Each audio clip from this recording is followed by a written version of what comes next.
This is my ultra high density mango orchard, and it is 3 years old. I began planting this the end of 2017, but mostly 2018.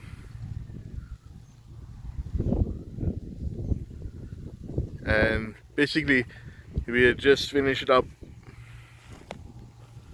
the mango season, and now I wanted to do a little update before I prune it next week, beginning next week.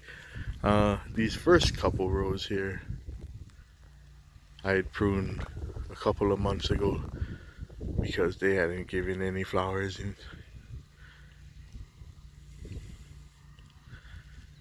And you can see now they could use a little bit of nitrogen, but not too much.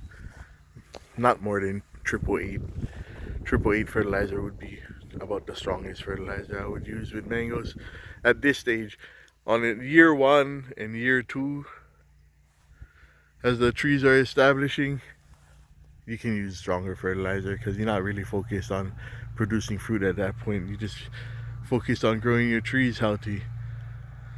So I used triple 20, I used triple 16, and the trees are beautiful, fast growing. But once you start getting to year three and now you're expecting more fruiting, you're gonna want to cut back on your nitrogen. Use less nitrogen, more potassium and phosphorus. So you can see these trees right here, they're about max height already, and I'll be wanting them to be producing. When I was establishing the trees, I was originally trying to make the main trunks about my waist high. I'm a little tall, so the trunks were about 3 feet or more up. And at first I thought I might not like it with the main trunk so high, but now that I see how things are working out, that I like it high, because when it's like this, you know, there will be no mangoes will be on the ground when the tree up at this height, as opposed to if I had the crutch of the tree lower, then guarantee the first bottom branches of mango would be touching the ground. So I kind of like it higher like this, because really, you know, with this density, which is 310 trees on a little more than a half acre, all I need is to have 25 mangoes per tree in order for me to pretty much triple the production of mango per acre versus the traditional style of growing mango with the bigger trees. 25 mangoes per tree with 600 trees per acre will be 7.5 tons of mango, and the average of growing mango is about 3.5 tons to maybe 5 tons on an acre if you do a good job and if it's a good bearing year.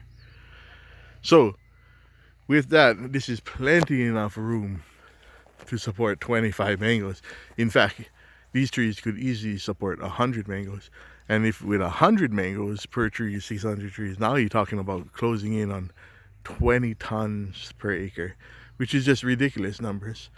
But this is the potential that the ultra high density plantation technique offers, is that all of a sudden you can maximize your growing potential by by better utilization of the land. We have a quicker canopy coverage over the orchard, which will increase production. So now I'll be going through and I'll be pruning these trees. They're 7-8 feet tall now. This wasn't a very good mango season. I feel like it was too hot in December and January. The temperature didn't go below 65 in Kikaha, where my orchard is, and normally December and January the temperature would at least drop down to 58 1 or 2 or 3 nights in those months, and I noticed that triggers flowering, whereas it was so warm it didn't cool off until the end of January and February, and then it had a really big flush of flowers in March. But we had so much rain in March, it pretty much killed all the flowers. So production wasn't that good. The early season wasn't particularly good, but the raposas for me they all flowered good. So the trees, like I said, they're about 7-8 feet height, and I'm gonna go through them and I'm gonna knock them down to about 5 feet and bring them in a little bit to kind of like this tree right here, hogging up space from these other two trees next to it. It's way bigger, so I'm gonna prune it back a little bit, give the other trees space. But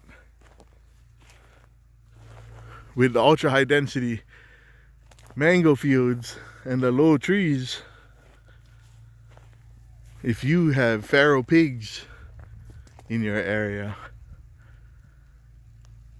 they will eat all the mango, every single one, and they will also break your trees in half, as well as break off all the low branches, which is what happened to me this year.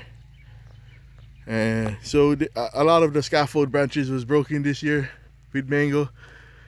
And so keep in mind, if you want to do ultra high density or any high density fruit production in areas with feral pigs, then you're gonna have to fence in your field. And for me, my field is 18 acres, so quite the investment. But I believe this year the pigs ate more fruit than the cost of the fence would go in. They must have had at least $10,000 worth of mangoes this year, and they broke probably 15-20 trees and branches off of another maybe 100 trees. Look at this tree. This tree was nice shaped with 2 or 3 scaffold branches. Now it just has 1 left. Bah. But I'll get it back. I'll get it back. So that is the biggest drawback of ultra high density mango fields, is that the ease of harvest also pertains to pigs.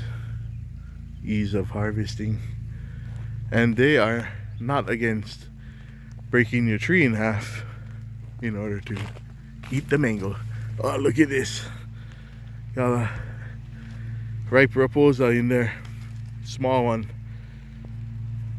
completely ripe. But it was such a nice season that the mango should just be beautiful.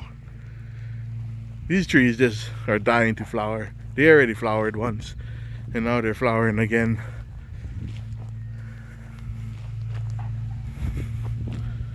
Look at, you can see the missing scaffold branch on this guy.